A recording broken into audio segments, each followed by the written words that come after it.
Olá, amigos telespectadores, Shalom Aleichem, paz seja convosco. Eu sou o Rav Shai e este é o programa Or Teshuvá, Luz para o Retorno. Retorno às raízes hebreias, raízes judaicas do primeiro século. Nós estamos falando sobre o capítulo 10 de Atos, onde encontramos o momento em que os gentios passaram a ser parte da comunidade. E aí aconteceram uma série de coisas que levou esses gentios, ou que abriu as portas para que esses gentios pudessem servir a Deus. E nós estávamos falando em nosso último programa que Pedro estava na casa de Simão Curtidor, por volta do meio-dia ele teve fome, ele subiu ao terraço da casa para orar, e enquanto ele estava ali orando, de repente ele perdeu os sentidos, ele caiu, perdeu os sentidos, e ele teve uma visão. Nessa visão, havia um lençol atado pelas quatro pontas, um grande lençol, com animais impuros, animais declarados pela Torá como impuros, impróprios para uso de um judeu, de um israelita.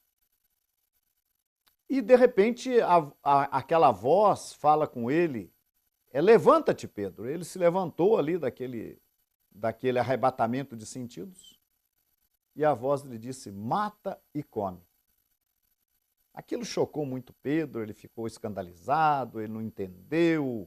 Como é que pode? Eu sou um varão judeu, israelita, eu nunca comi coisa comum e imunda. Agora, mandando eu matar e comer, de jeito nenhum, eu nunca comi. E essa insistência daquela voz aconteceu por 3 vezes, e 3 vezes Pedro reagiu de maneira firme, eu nunca comi coisa impura. E ele ficou preocupado, ele não estava entendendo aquela visão. Isso aí está no capítulo 10 de Atos, aí, a partir do versículo 11. E o que aconteceu por fim? Vamos ver aí o versículo 16. E aconteceu isso por 3 vezes, e o vaso tornou a recolher-se no céu. Então o lençol subiu novamente. Então, gente, isso aqui é uma visão. Se o lençol veio do céu, será que lá no céu tem criação, tem animais, tem bichos lá no céu? Claro que não. Isso foi uma visão, deve ser entendido como uma visão e como uma mensagem, uma maneira que Deus quis comunicar alguma coisa a Pedro. Vamos ver na sequência. E, estando Pedro duvidando entre si acerca do que seria aquela visão que tinha visto, eis que uns varões, ou os varões, que foram enviados por Cornélio, pararam à porta, perguntando pela casa de Simão. Então, naquele momento ali, Pedro ainda estava preocupado com aquela visão, qual o significado daquela visão. Bateram a porta da casa ali, os varões enviados por Cornélio, perguntaram por Pedro, por Simão. Por Simão e por Pedro. E chamando, perguntaram se Simão, que tinha por sobrenome Pedro, morava ali. E pensando Pedro naquela visão, disse-lhe o Espírito, eis que 3 varões te buscam. Os 2 servos, mais o soldado que Cornélio tinha mandado ir atrás de Pedro, por instrução de um anjo. Estavam ali na porta, chamando Pedro para conversar com Pedro. Levanta-te, pois, e desce, e vai com eles, não duvidando, porque eu os enviei. Veja bem, e pensando Pedro naquela visão, disse-lhe o Espírito, Ruach HaKodesh, o Espírito de Deus falou com ele, eis aí que 3 varões te buscam, levanta-te, pois, e desce e vai com eles, não duvidando, porque eu os enviei. Gente, se Pedro não tivesse aquela visão, ele não iria acompanhar aqueles 3 varões. Porque logo aqueles 3 varões já contaram para ele a história. A gente foi enviado aqui por Cornélio, um centurião romano, um gentil. A gente foi mandado aqui para levar você lá. E contar a história para Pedro. Qual seria a reação de Pedro se ele não tivesse tido aquela visão e aquela orientação? Ele não iria. Vocês se lembram daquela passagem do profeta que recebeu Naamã? Vocês lembram que aquele profeta não saiu para atender Naamã? Naamã era um importante general da Síria, mas era um gentil.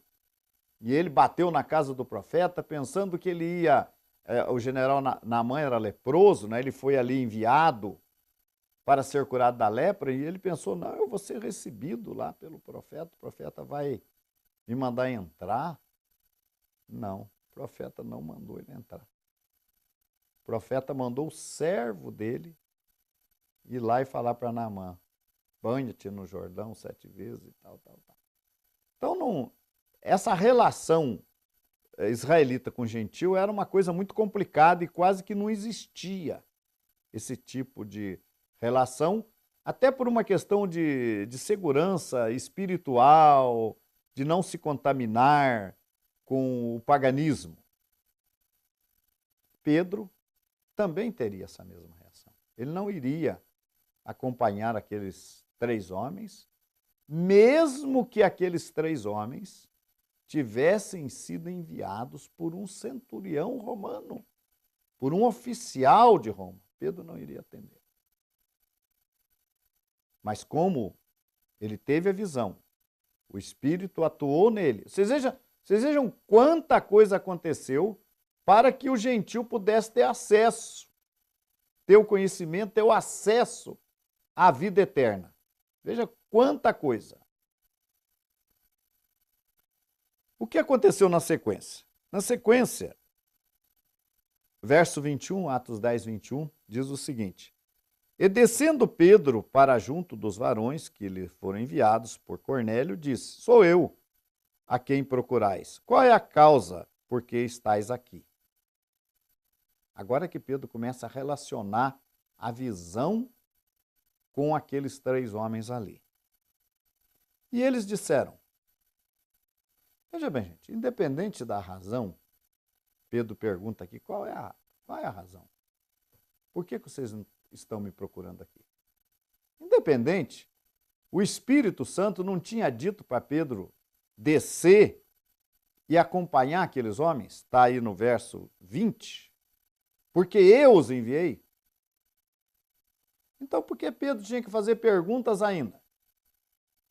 Escuta, o que vocês querem? Estão me procurando aqui por quê? Pedro não precisava fazer pergunta nenhuma, tinha que simplesmente obedecer.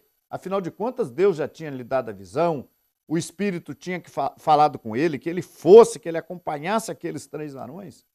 Mas ele ainda, quer saber, quer detalhes ainda. Não é? Qual é a causa por que estáis aqui? Pedro perguntou. E eles disseram, Cornélio, o centurião, varão justo, temente a Deus, e que tem bom testemunho de toda a nação dos judeus, foi avisado por um santo anjo para que te chamasse à sua casa e ouvisse as tuas palavras. Aí eles começam a contar a Pedro o que aconteceu. Então, chamando-os para dentro, os recebeu em casa. Isso era uma coisa muito difícil também, mandar um gentil entrar para dentro de casa. E Pedro mandou os 3 homens entrarem, depois que eles disseram, falaram para ele ali na porta, ainda a razão, né? Ele os chama para dentro, hospeda eles ali. E no dia seguinte foi Pedro com eles. e foram com ele alguns irmãos de Jope. Veja bem, no dia seguinte foi Pedro com eles, com os três. Mas ele levou consigo alguns irmãos de Jope, mais precisamente 6 irmãos. Pedro pega 6 irmãos da comunidade, da congregação, judeus, e leva junto com ele. Por quê? Nós vamos ver. Então, Pedro vai com eles e diz o texto aqui, o versículo 24. E no dia imediato chegaram a Cesareia, e Cornélio os estava esperando, tendo já convidado os seus parentes e amigos mais íntimos. Cornélio não estava sozinho. Estava acompanhado ali de gente que certamente compartilhava com ele da mesma fé. E aconteceu que, entrando Pedro, saiu Cornélio a recebê-lo e, prostrando-se a seus pés, o adorou. Veja bem uma coisa interessante. Esse adorou aqui, vocês não devem levar em consideração, porque o mais correto seria e o honrou. Era uma maneira com que o nosso povo, com que as pessoas aprendiam naquela época, a se encurvar diante de uma outra pessoa como sinal de respeito. Não era como adoração para cultuar, um sinal de respeito, se encurvava. Então diz aqui o texto que Cornélio fez isso. Mas Pedro levantou, no caso aqui, provavelmente Cornélio até tenha se ajoelhado mesmo, especificamente nesse caso, né? Diz que, e prostrando-se aos seus pés, o adorou. Então não foi apenas um gesto de honra, mas também até mesmo de adoração. Afinal de contas, ele estava diante de alguém da nação sacerdotal de Deus. Os gentios tinham esse reconhecimento.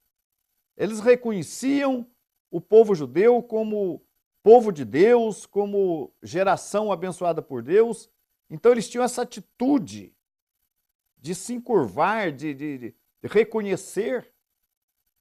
Nós temos outras passagens aí, por exemplo, da mulher Ciro-Fenícia, que ela pega ali no ticite de Yeshua e queria ser atendida e ficava gritando, e Yeshua não dava atenção para ela, né?